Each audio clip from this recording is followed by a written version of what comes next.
पूज्य श्री लीलाशाह जी महाराज को यह विश्वास था कि सत साहित्य, धर्म एवं नीति के शास्त्र ही मानव जीवन का निर्माण करने एवं जीवन को उन्नति के पथ पर ले जाने वाले हैं।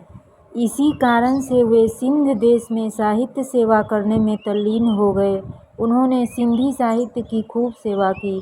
उन्होंने छोटी बड़ी पुस्तकें सिंधी भाषा में लिखवाईं।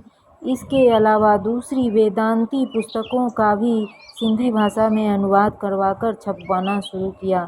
नीति शास्त्र की प्रसिद्ध पुस्तक सार सुक्तावली, स्वामी राम तीर्थ का जीवन चरित्र एवं सफलता की कुंजी को गुरुमुखी भाषा में छपवाकर प्रसिद्ध किया।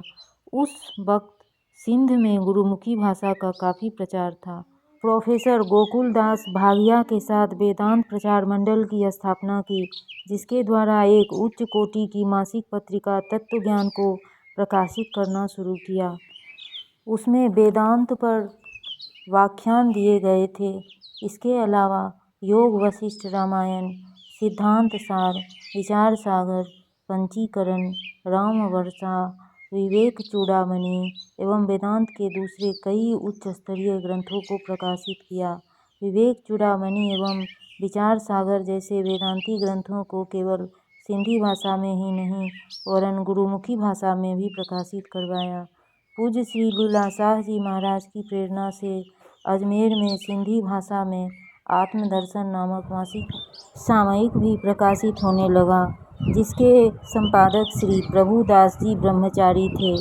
पूज्य श्री लीलाशाह जी महाराज उच्च कोटि के कवि एवं चिंतक भी थे। उन्होंने सिंधी भाषा में कितनी ही कविताएं भी रचीं, जिसका नाम लीलाशाह शतक था। इसमें पूज्य श्री लीलाशाह जी महाराज द्वारा रचित 100 कविताओं, श्लोकों एवं भजनों का समावेश है। पूज्य श्री लीलाशाह जी महाराज ने स्वयं कभी किसी स्कूल या कॉलेज में शिक्षा प्राप्त नहीं की थी, फिर भी उन्हें साहित्य की सच्ची परख थी। वे जानते थे कि जीवन पर साहित्य का बड़ा गहरा असर होता है। साहित्य मनुष्य के जीवन में, समाज में एवं देश में नई जागृति लाकर लोगों को सच्ची राह बताकर उन्नति के पथ पर चलने के लिए प्रेरित करता है।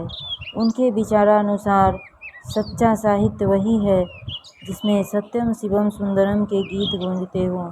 सत्यम अर्थात जो निज स्वरूप का मार्ग बताए, शिवम अर्थात जो कल्याणकारी एवं उच्च विचारों वाला हो, सुंदरम अर्थात जो सुंदर जीवन जीने की कला बताए। ऐसा साहित्य ही वास्तव में मानव जीवन का अमूल्य खजाना है।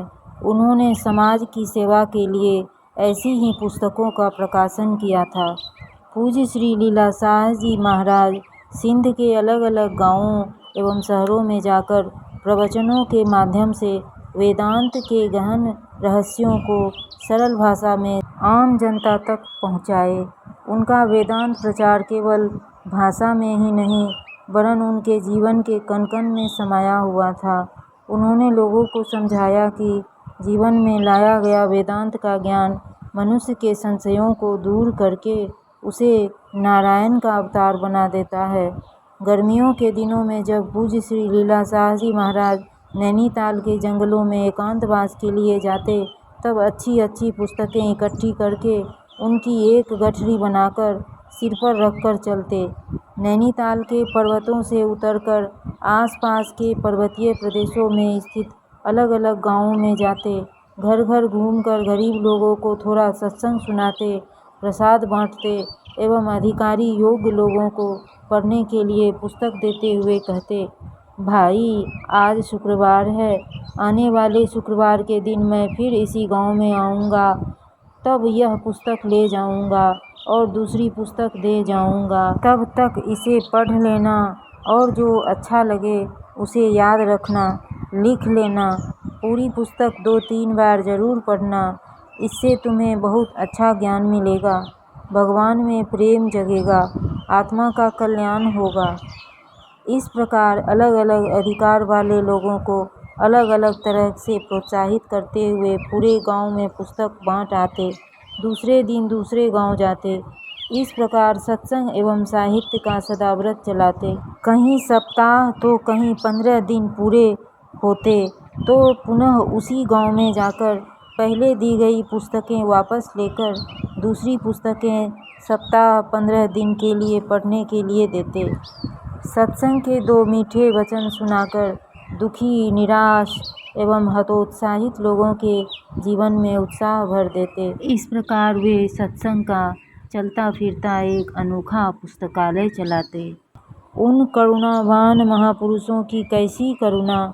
उस जमाने में तो सड़कों एवं वाहनों की भी सुविधा नहीं थी, फिर भी 80-85 वर्ष की उम्र तक पहाड़ी प्रदेशों में सिर पर पुस्तकों की गठरी उठाकर पैदल चलते, एक एक व्यक्ति के जीवन में रस लेकर उसे सत्संग की तरफ मोड़ते। इस प्रकार साहित्य सेवा के लिए उन्होंने जो कठोर परिश्रम किया वह अद्भुत था।